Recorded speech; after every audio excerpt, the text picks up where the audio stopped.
Cowboy rescued Apache during a winter ambush, and the return at dawn carried a debt no man expected. Hello everyone, before we begin today's story, I have a small favor to ask. Please hit subscribe and turn on the notification bell so you never miss our channel's new videos. It's quick, free, and the best way to support us in bringing you more dramatic stories. Your support means the world to us. Where are you watching from? Drop your city or country in the comments below. Thank you very much. Now, back to our main character. In the cold expanse of the western frontier, Jake Carter had spent the better part of his years alone. A cowboy by trade, his days were filled with tending cattle and mending fences, while his nights were spent in the quiet solace of a small, weather-beaten cabin nestled on the edge of a forgotten valley. Jake's past, though, was scarred with loss, having buried both his wife and child in the wake of a tragic fire that claimed their lives. After the incident, he built walls around himself, not just physically with wood and stone, but emotionally as well. He kept to himself, avoiding all contact with others, and embraced the solitude that came with his rural life. But on this particular winter's evening, everything would change. The sky had turned a dull gray, and the cold winds carried the sharp bite of an impending snowstorm. Jake, wrapped in his thick coat, trudged across the snow-covered ground towards the barn. His breath hung in the air, crisp and cold as he made his way to feed the animals before the storm hit. It was then that he heard a faint sound, a cry, barely audible over the howling winds. His instincts kicked in. Without a second thought, Jake followed the sound, moving toward the forest's edge where the trees were thick and dense. There, through the trees, he saw a figure, a girl, barely a teenager, her face pale and streaked with dirt. She was limping, struggling to move through the deep snow. Her clothes were torn, and her leg appeared to be injured. Jake's heart quickened, not just with the concern for the girl but also the realization that this wasn't just any girl. She was Apache. Her dark eyes met his, filled with a mixture of fear and desperation. Jake moved swiftly toward her, calling out, "Hey, are you okay?" The girl didn't respond, her breath shallow and labored. As he reached her, Jake gently took hold of her arm to steady her. She winced in pain but allowed him to guide her. "You're hurt," Jake said, his voice soft but urgent. The girl nodded slightly, though she seemed too weak to speak. Without hesitation, Jake scooped her up in his arms, his strong hands cradling her fragile form. He turned back towards his cabin, the wind biting at his face as he rushed against the growing storm. As he entered the cabin, Jake laid the girl on the cot by the fire, quickly grabbing his medical supplies. She barely moved, her breathing shallow, but the heat from the fire seemed to bring her some comfort. Jake worked quickly, his hands steady as he cleaned her wounds and bandaged her up the best he could. She was clearly exhausted, and after a while, her eyelids fluttered closed as she drifted into a much-needed sleep. Jake watched her for a moment, the weight of the situation settling in. This girl, alone in the wilderness, injured and vulnerable, was an Apache, a people who had long been in conflict with the settlers of the land. Helping her could bring trouble, but something in Jake's heart urged him to do so. He couldn't leave her out there to die. The night passed slowly, the storm outside growing fiercer with each passing hour. The girl slept soundly, her breathing deeper now, and Jake kept the fire going, though his mind raced with the uncertainty of what the morning might bring. What would the Apache think of this? What would the others say? Jake couldn't shake the feeling that he had crossed the line. And he would soon learn that his actions would not go unnoticed. The storm raged on throughout the night, its howling winds rattling the windows of the cabin as the fire crackled in the hearth. Jake Carter sat by the fire, his gaze fixed on the girl who had fallen into a deep, restless sleep. She was wrapped in blankets, her face pale but her breathing steadier than it had been when he first found her. Jake's thoughts were a whirlwind, as they often were, and his mind couldn't quiet the concerns that plagued him. The Apache had a long history of being mistrustful of outsiders, especially white settlers. He had always kept his distance from them, knowing that the tensions between their people were high. But this girl had been left in the wilderness to die, and he couldn't ignore that. He had made a choice, And now he would have to face the consequences. Would the Apache come for her? Would they come for him? Would he have to fight to protect her, or would they show gratitude for his kindness? He couldn't know, but what he did know was that he couldn't leave her to face it alone. Jake stirred the fire, the crackling of the logs the only sound in the cabin as the snowstorm howled outside. He sat there for hours, watching the girl, his thoughts drifting in and out of the shadows of the past. He had been a man of few words, a man who kept to himself, but something about her presence in his cabin felt like a turning point. The storm outside only grew fiercer, and the wind began to howl through the cracks in the cabin, reminding Jake of the world beyond the warmth of the fire. It wasn't until the first light of dawn that the girl finally stirred. Her eyes fluttered open, and she groggily took in her surroundings, the confusion evident on her face. She looked up at Jake, her gaze filled with both gratitude and a hint of suspicion. Jake gave her a gentle smile, though it didn't quite reach his eyes.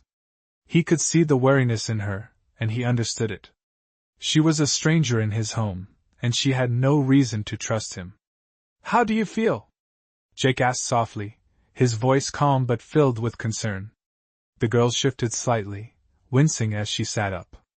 "I am better," she said, her voice hoarse but steady. She paused for a moment, her eyes studying Jake carefully. "Why did you help me?" Jake was silent for a moment, caught off guard by the question. He had never been one to think much about why he did things, but he knew the answer, even if it was a hard one to admit. "Because it was the right thing to do," Jake said, his voice steady. He glanced out the window, the first light of dawn casting a soft glow over the snow-covered land.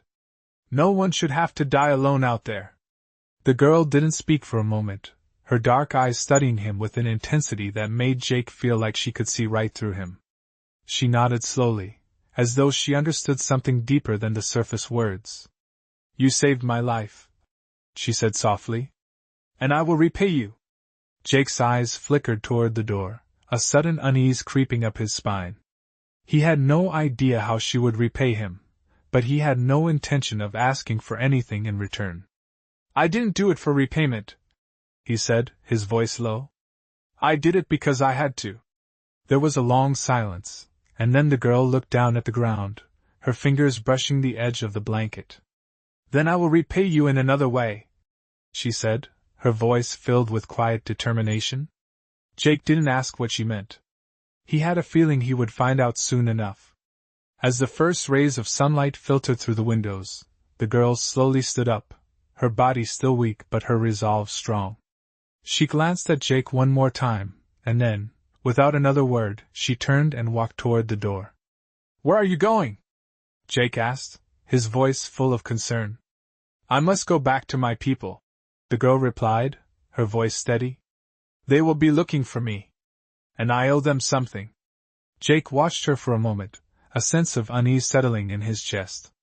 He knew what that meant. She was going back to the Apache, back to the people who had once been enemies to the settlers. Would they accept her return? Or would she be forced to live with the consequences of leaving them behind? But before he could speak again, the sound of hooves reached his ears, faint at first, then growing louder. Jake turned toward the door, his heart pounding. He knew what it meant. They were coming. And they were coming fast. The sound of hooves grew louder, growing from a faint echo in the distance to the unmistakable sound of a group of riders approaching at full speed. Jake's heart pounded in his chest as he moved toward the door. He glanced back at the girl, who stood near the window, her dark eyes scanning the horizon. Her expression was unreadable, but there was a quiet determination in the way she held herself. Without a word, she moved toward the door, as if preparing herself for whatever was about to come. Jake's hand instinctively went to the rifle hanging by the wall, but before he could even take it down, the door swung open.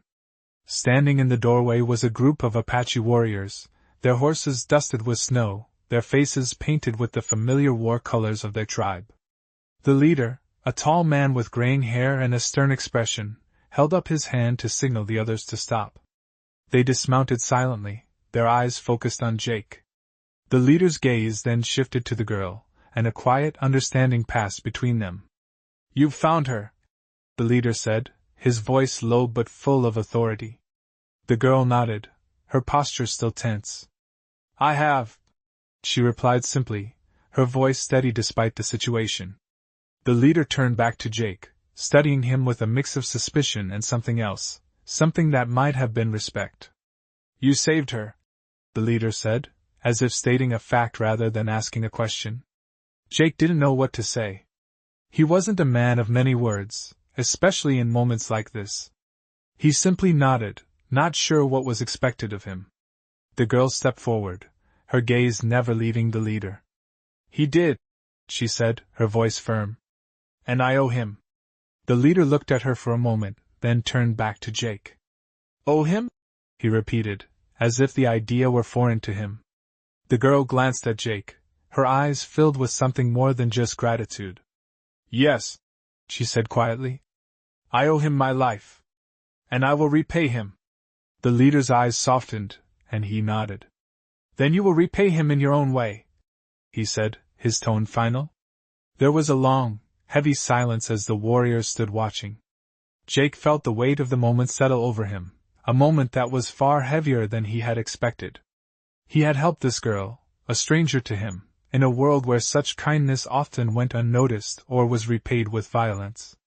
But now, standing before him, was the very tribe she came from, and their presence carried a weight that Jake wasn't sure he was ready for. Finally, the leader stepped aside, motioning for the warriors to follow. We leave now, he said, and the group mounted their horses without another word. As they rode away, Jake watched them go, his mind racing with the implications of what had just happened. The girl, Ayana, stood beside him, her eyes still focused on the departing warriors. For a moment, there was only silence between them.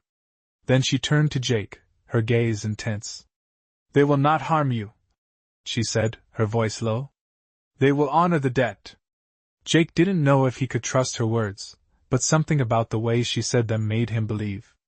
I don't need any debt repaid, Jake said quietly, his voice full of conviction. I just did what was right. Ayana looked at him, her expression softening for the first time. You may not need it, she said. But there are things in this world that are bigger than what we need. There are debts that must be paid, and this is one of them.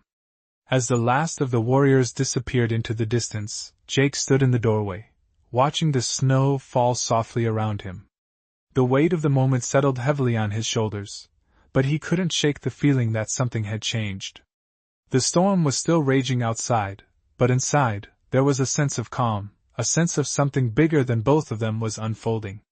And in that quiet, Jake realized that his life, once solitary and isolated, was no longer the same. Ayana's debt had not been fully paid yet, and he had no idea what the future would hold. But one thing was clear, whatever came next, he was no longer alone.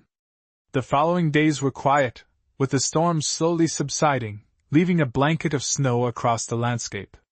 Jake Carter went about his daily routine, though his mind often wandered back to the events that had unfolded. The presence of Ayana, the Apache girl he had rescued, lingered in the air like a heavy mist. She had recovered more quickly than Jake expected, though her silence had become more pronounced as the days passed. She moved about the cabin with a grace that seemed out of place in the rugged wilderness, her gaze often drifting toward the horizon. Jake had grown accustomed to the solitude of his life, but now, with Ayana by his side, the silence felt different. The tension between them was unspoken, but it was there, an understanding that was yet to be fully explained. One evening, as the sun dipped below the trees and the orange glow of dusk filled the cabin, Ayana broke the silence. She had been sitting by the fire, her eyes focused on the flames, when she spoke in a voice so soft it almost seemed like a whisper. My people will come for me. Jake glanced over at her, his brow furrowing. What do you mean? He asked, setting down the mug of coffee he had been holding. Ayana's eyes met his, and for the first time since their encounter, she seemed to open up. The Apache, she said, her voice steady but tinged with something deeper. They will come, and when they do, I will go with them. Jake felt a strange sense of unease stir within him. He had known this moment would come, but hearing her say it aloud made it all the more real. "I thought you said they wouldn't harm me," he said, his voice low. Iona nodded, her gaze never leaving his. "They will not harm you," she reassured him. "But my place is with them. My debt is not yet paid." Jake felt a knot tighten in his chest. He had helped her, saved her life, and in return, she was bound to go back to the people who had once been his enemies. He stood up slowly, walking to the window, his eyes scanning the darkening landscape. "I don't understand," he said, his voice filled with frustration. "I did what anyone would do. I didn't do it for any reward. You don't know me anything." Iona stood and walked over to him, her steps light on the wooden floor. "You don't understand," she said, her tone soft but firm. "In my world, a debt is not something that can be ignored. It is a bond that must be honored, no matter what."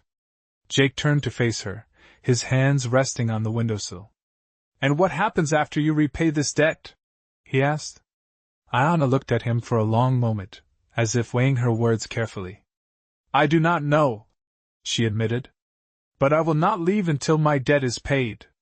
The silence between them grew heavy, and Jake found himself staring at her, seeing something in her that he hadn't fully understood before. She wasn't just a girl from a different world, she was a person of honor, bound by codes and traditions that were foreign to him. And in that moment, he realized that no matter what happened, her journey would be her own. "When will they come?" Jake asked, his voice quieter now. "Soon," Iona replied. "I can feel it. They are near." The next morning, the air was thick with the scent of fresh snow, and the sound of hooves could be heard faintly in the distance. Jake's heart raced as he stepped outside, his boots crunching in the snow. In the distance he saw them, riders, silhouetted against the pale morning sky. The Apache had arrived. Iona stepped beside him, her face calm, but Jake could see the weight in her eyes. This was the moment. The moment that would change everything. Iona turned to Jake, her gaze steady. "It is time," she said. And with that, the future that had once seemed so uncertain now lay before them. The Apache had come for her, and she would leave, taking with her the weight of a debt, and a promise she could not ignore. Jake watched her as she walked toward the riders, her steps sure and resolute. He stood there, his heart heavy with the knowledge that he had given her a life, but in return, he had lost her. The riders circled around her, their eyes scanning Jake, and he knew that whatever had come before, the past was now behind them. The girl who had entered his life as a stranger was now a part of something much larger than he could have ever imagined. The Apache had come for her, and she would go with them, her debt paid, her honor intact. Jake watched them ride off into the distance, the sound of hooves fading as they disappeared into the wilderness. The snow continued to fall, and the wind carried with it the scent of something new, something that had begun with a simple act of kindness. But now, in the wake of her departure, it was a memory that would linger for a lifetime. The riders disappeared into the horizon, and Jake stood there for what felt like an eternity, watching the last trace of the Apache vanish into the distance. The snow continued to fall softly, each flake caught in the cold air, swirling in delicate patterns. The sound of hooves had long since faded, leaving behind only the soft crunch of the snow beneath his boots, as Jake slowly made his way back to the cabin. The world around him seemed quieter, somehow emptier. It wasn't just the silence of the storm passing, but the silence of Iona's absence. He hadn't realized how much her presence had filled the space around him, how much it had affected him, until she was gone. The cabin felt cold now, even with the fire still burning in the hearth. Jake sat by the fire, staring into the flames, his mind wandering back to the moments they had shared. Her quiet strength, the way she had carried herself with both grace and resilience, even in the face of her departure. She had spoken of honor, of debt, and yet Jake couldn't shake the feeling that there was more to it, something deeper than what she had let on. He couldn't help but wonder about her people, the Apache. What would become of her? Would they accept her? Would they see her as a hero for her return, or would they see her as something else? Jake wasn't sure, but he did know one thing for certain. She had left a mark on him, a mark that couldn't easily be erased. Time passed slowly in the days that followed. The storm had passed, and the world outside began to shift back to its usual rhythm. The snow melted slowly, the air growing warmer as the days turned into weeks. But Jake's mind was still with Ayanna and the Apache. He tried to return to his usual routine, tending to the cattle, fixing fences, but everything felt different. The weight of her departure lingered in the back of his mind, like an unspoken promise that had yet to be fulfilled. He found himself walking the land, restless and uncertain, as though the very earth beneath his feet had changed. Then, one morning, just as the sun began to rise over the distant hills, Jake heard it again, the sound of hooves. At first, he thought it was just the wind playing tricks on him, but as the sound grew louder, he realized it was real. He stood still, listening, his heart suddenly racing. The riders were coming again. This time, it wasn't just a few. The thundering of hooves filled the air, and Jake quickly turned toward the sound. In the distance, he saw them, Apache riders, dozens of them, their horses moving with the fluid precision of warriors. They were coming fast, and they were coming straight for him. Jake's heart skipped a beat. He didn't know if it was Ayanna who had sent them, or if this was something else entirely. He didn't have much time to think as the riders drew nearer. They rode with purpose, their eyes fixed on him, but they didn't slow. As they approached, the leader of the group, Ayanna's chief, raised his hand to signal for the others to halt. The sound of hooves faded, leaving only the soft crunch of snow beneath the horses' feet. The chief dismounted, his eyes scanning the area before he looked up at Jake. "You are Jake Carter?" the chief asked, his voice deep and commanding. Jake nodded, his throat dry. "I am." The chief studied him for a moment, his gaze unwavering. "Ayanna speaks of you. She says you have done a great service." Jake felt his pulse quicken. "I didn't do it for anything in return," he said, his voice steady but tinged with confusion. "I just did what was right." The chief nodded slowly. "And because of that, she has returned to her people." Jake felt a lump form in his throat, but he didn't speak. He wasn't sure what to say. "The debt has been paid," the chief continued. "But Ayanna does not forget kindness." Jake looked at him, his heart pounding. The chief turned to the riders behind him, motioning them to step forward.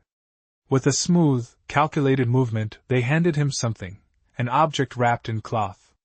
Jake took the package, his hands shaking slightly. He unwrapped it carefully, revealing a small, intricately carved pendant. It was a symbol Jake didn't recognize, but it felt important, as if it held the weight of something much larger than itself. The chief's voice broke through the silence. "This is for you," he said. "Ayanna's gift. A symbol of gratitude.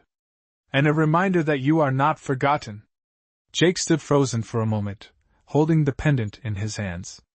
The warmth of the fire inside the cabin seemed distant now, replaced by the weight of what had just occurred. The Apache had come not for violence, not for revenge, but for something else. Gratitude. Honor. A bond that crossed the lines of culture and tradition. Jake didn't know what to say, but in that moment, he knew that his life, once isolated, was no longer the same. He had helped someone, and in return, the world had changed. He looked up at the chief, who gave him a solemn nod before turning to leave. As the riders began to make their way back into the snow-covered distance, Jake stood there for a long while, the pendant heavy in his hand, the sun beginning to rise behind him. He had been part of something larger, something that would forever bind him to the people he had once feared, but now, with Ayanna's debt paid, he was left to face the world in a way he never had before. The days following the departure of the Apache riders were quiet, but Jake Carter could feel a shift in the air, as though the world around him had subtly changed. He kept to his routine, still tending to his cattle, but the landscape seemed emptier somehow. The quiet of his solitary life, once a comfort, now felt like a distant memory. Each time he stepped outside, the weight of the pendant in his pocket reminded him of the brief but profound encounter with Ayanna and her people. The small cabin, which had once felt like a haven of peace, now seemed cold and distant. The world outside was vast, and Jake couldn't shake the feeling that his place in it had somehow been altered. His thoughts often drifted back to Ayanna. She had left him with more than just a symbol of gratitude. She had left him with a sense of connection to a world he had never truly understood. For the first time in years, Jake felt a pull towards something larger than his own isolated existence. It was early one morning, as Jake was feeding the cattle, when the sound of hooves reached his ears again. This time, it wasn't the sound of the Apache coming back for her, but something else. Something familiar. The distant sound of horses grew louder, and as Jake turned, he saw them, riders, but not Apache. The men riding toward him were white, but they weren't settlers or ranchers. They wore badges. The law. Jake's hand instinctively went to his rifle, but he paused. He didn't need to make a move. They weren't here for trouble. As they drew closer, the leader of the group, a sheriff by the look of him, raised his hand in greeting. "Jake Carter?" the sheriff called as they approached. Jake set his jaw but nodded. "That's me." The sheriff dismounted and approached, his boots crunching in the snow as he closed the distance. "We've been looking for you, Carter," the sheriff said, his voice gruff but not unfriendly. "Heard a few things about you from some folks around here. Got word that you might be in need of some help." Jake's eyes narrowed slightly. "Help? I've been fine." The sheriff studied him for a moment before continuing. "It's not about that," the sheriff said. "It's about what happened with those Apache riders. Word spreads fast around these parts." Jake's heart skipped a beat. He wasn't sure how much they knew, but the last thing he wanted was trouble with the law. "I don't know what you're talking about," Jake said, trying to keep his voice steady. The sheriff held up his hand, as if to calm him. "Relax, Carter. We're not here to accuse you of anything. We're just curious about the Apache girl you helped." Jake's stomach tightened. He didn't want to get into the details of what had happened. "She was just a girl, lost out there in the storm," Jake said, his voice measured.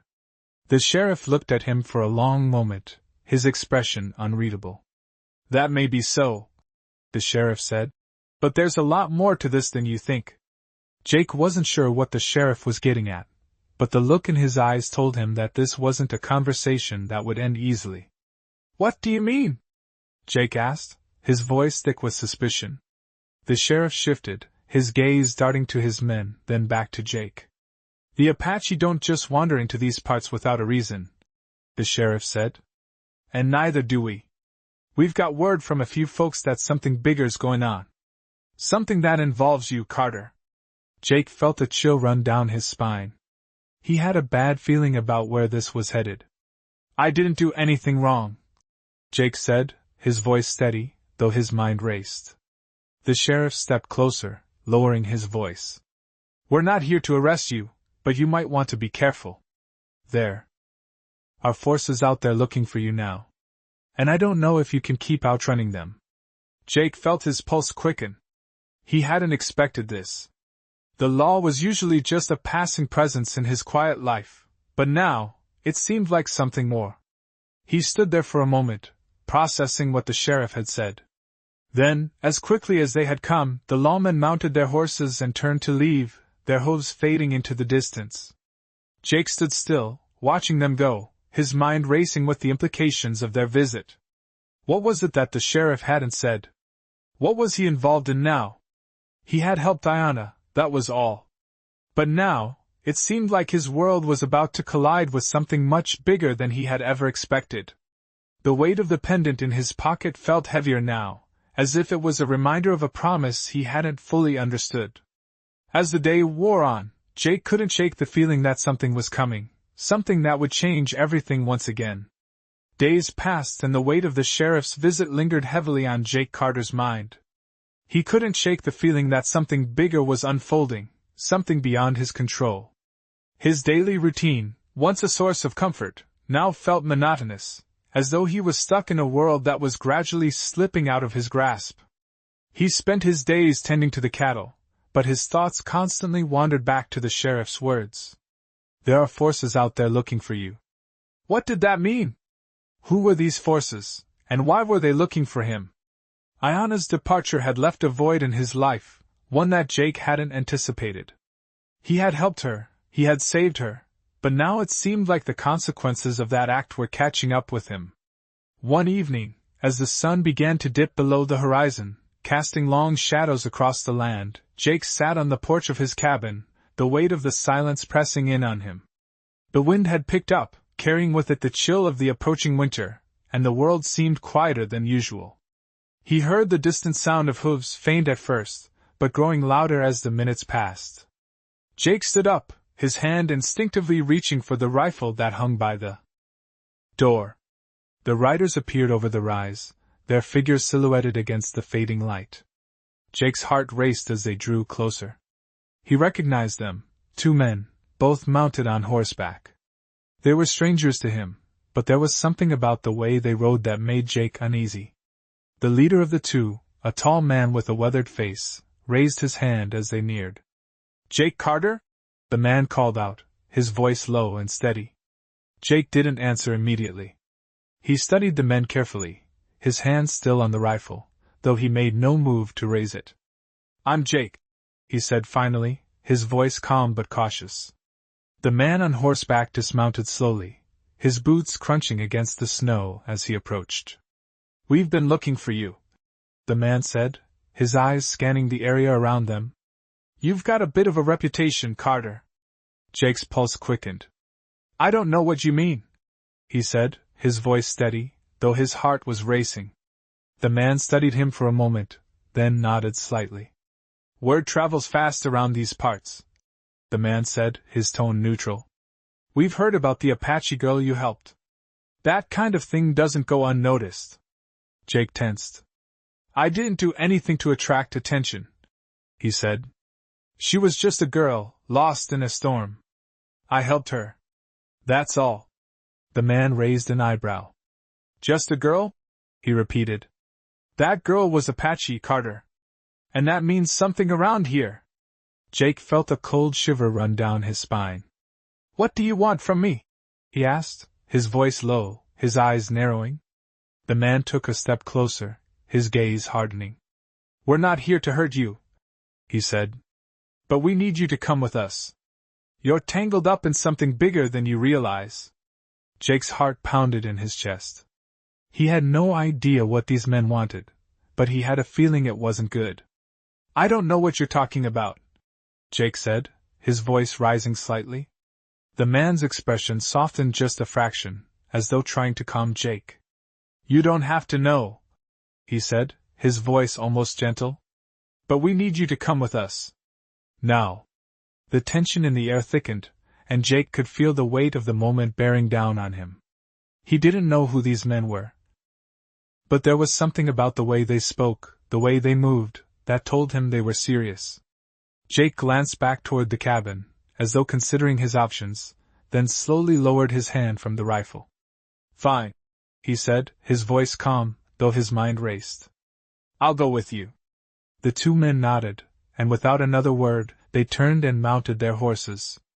Jake followed them, his boots crunching in the snow as they led him toward an uncertain future. The wind howled around them as they rode, the sound of hooves the only noise breaking the silence of the frozen land. Jake couldn't shake the feeling that he was walking into something far larger than he could ever have imagined, something that had started with a simple act of kindness but was now spiraling out of control. As the group rode further from his cabin, Jake felt the weight of the pendant in his pocket once more. He had no idea what awaited him, but he knew one thing: his life, and the lives of those around him, were about to change forever. The journey felt endless as Jake rode silently between the 2 men, the wind biting at his skin, and the quiet sound of hooves cutting through the thick blanket of snow beneath them. His thoughts swirled in his mind, like the endless flurries of snow that danced around them. Each step further from his cabin felt like a step into the unknown, and with every passing minute, Jake grew more uneasy. He had been pulled into something bigger than he could have ever imagined. The sheriff's words echoed in his mind. "You're tangled up in something bigger than you realize." Jake had no idea what that something was, but he knew that whatever it was, it would change everything. The two men who had come for him rode ahead, their expressions unreadable. But the one thing Jake knew for sure was that they weren't here for simple answers. He could feel it in the air, the tension, the urgency. They weren't leading him down this path for nothing. After what seemed like hours of riding, the trio finally arrived at a small, secluded outpost at the edge of the wilderness. The cold had intensified, and the wind howled through the trees, carrying with it the weight of something approaching. Jake's instincts kicked in as they dismounted. The outpost was small, but there was an unmistakable sense of power in the air. The men were not alone. The sheriff and his companion walked toward a large, sturdy building near the center of the compound. As Jake followed behind them, he saw other men, some armed, others in dark uniforms, all watching him with silent, calculating eyes. "This is where you'll find answers," the sheriff said, his voice low as they approached the building's door. Jake nodded, trying to mask the unease that was building inside him. He didn't know what kind of answers they had for him, but he was sure they weren't going to be the kind he wanted. The sheriff knocked twice on the door before it creaked open, revealing a man standing inside, his posture strong, and his eyes sharp. "Jake Carter," the man said, his voice steady. "We've been expecting you." Jake's heart skipped a beat. The man's gaze was unflinching, and his presence carried a weight that was hard to ignore. "Who are you?" Jake asked, his voice barely above a whisper. The man smiled faintly, though there was no warmth in his expression. "I'm someone who has been watching," he replied. "And I think you're more involved in this than you realize." Jake glanced back at the sheriff and his companion, but neither of them spoke. It was clear this man was in charge.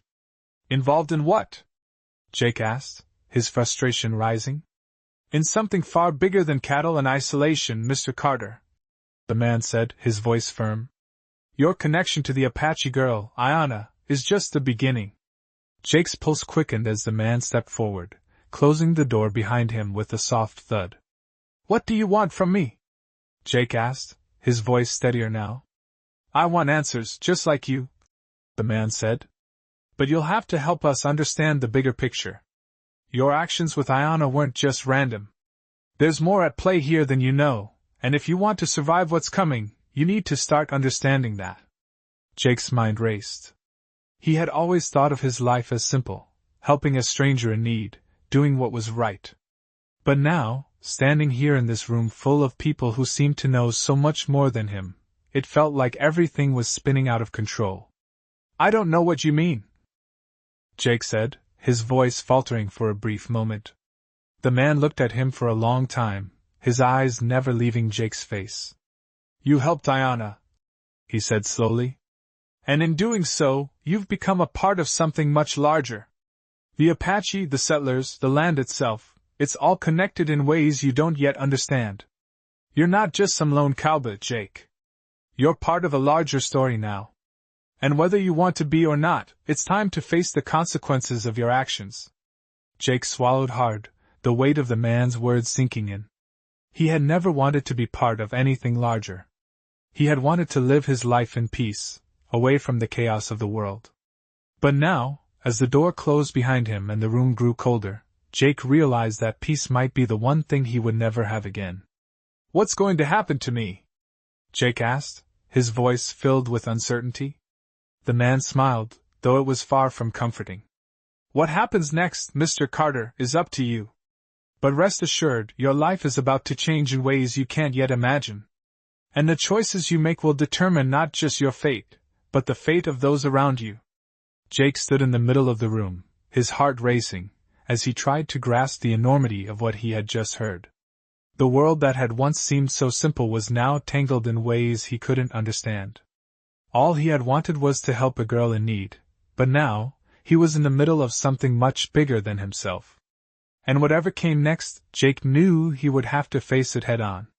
There was no turning back. The room grew still as Jake processed the man's words. It felt as though the air had thickened, each second stretching longer than the last. The weight of the situation pressed on him, heavy and suffocating. He had never imagined his life would spiral into something so complicated, so entangled with forces far beyond his control. He had only wanted to do the right thing, help a stranger in need, but now he found himself caught in something far larger than he could have foreseen. The man before him was not just some figure of authority, he represented a larger, much more powerful force. Jake could feel that now. So what exactly am I supposed to do? Jake asked, his voice tinged with frustration and uncertainty. He didn't know who these people were, or what they wanted with him, but it was clear they had their eyes set on something he was deeply involved in. The man regarded him quietly for a moment before speaking again, his tone measured but firm. You are part of something, Carter. Whether you like it or not, the choices you made by helping Ayanna, those have set things into motion. You're no longer just a cowboy, isolated and forgotten. You're a part of this story now, and that means you have a role to play. Jake's heart raced as he tried to absorb the weight of the man's words. What role? He asked, his voice barely above a whisper.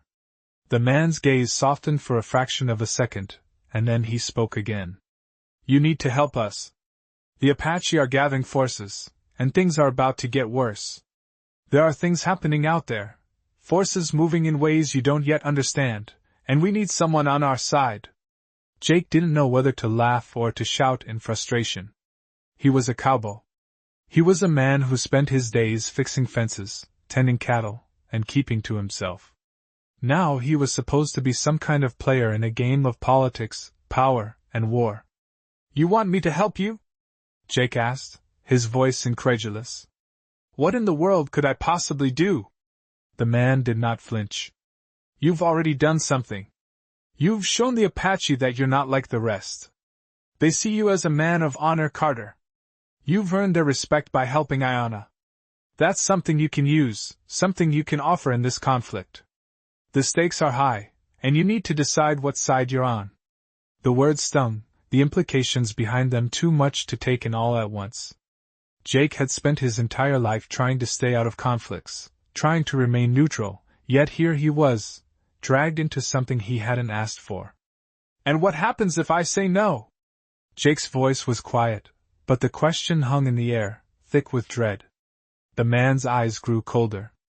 Then you will be left behind, he said, his voice hardening. This is bigger than you, Carter. This is about the future of this land. And if you refuse to get involved, you will find yourself alone. The Apache will come for you, but not as friends. They won't forget what you've done. Jake felt his heart sink. He had never wanted any of this. He had helped a girl in need, a girl who had been lost and alone, and now he was caught in a conflict with no clear way out. The tension in the room was thick, and Jake felt his breath quicken. He had always been alone, always kept his distance from the world around him, but now it seemed like the world was knocking on his door, forcing him to choose. The man stepped closer, his voice low. The choice is yours, Carter. But remember, no one gets to sit this out. Jake swallowed hard, his thoughts swirling in confusion and fear. His life was no longer his own. He had been pulled into something much larger, and he knew there was no turning back. The man stood still for a moment, as if waiting for Jake's decision. When Jake didn't respond, the man turned and gestured for the sheriff and his companion to follow him. Think about it, he said as he reached the door. The future is in your hands now. With that, the door shut behind them, leaving Jake alone in the dim light of the room. The silence that followed was deafening. Jake stood frozen, the weight of the decision pressing down on him. What could he do? He wasn't a politician, or a soldier, or a leader. He was just a cowboy, a man who had lived his life in isolation. But now, it seemed like that isolation was no longer an option. Whatever came next, Jake knew he couldn't stay in the shadows any longer. The storm that was coming had already begun, and it would only grow stronger. He had to decide whether he would face it head-on or run from it. The choice was his. And in the end, it would determine not only his future but the future of everything he held dear.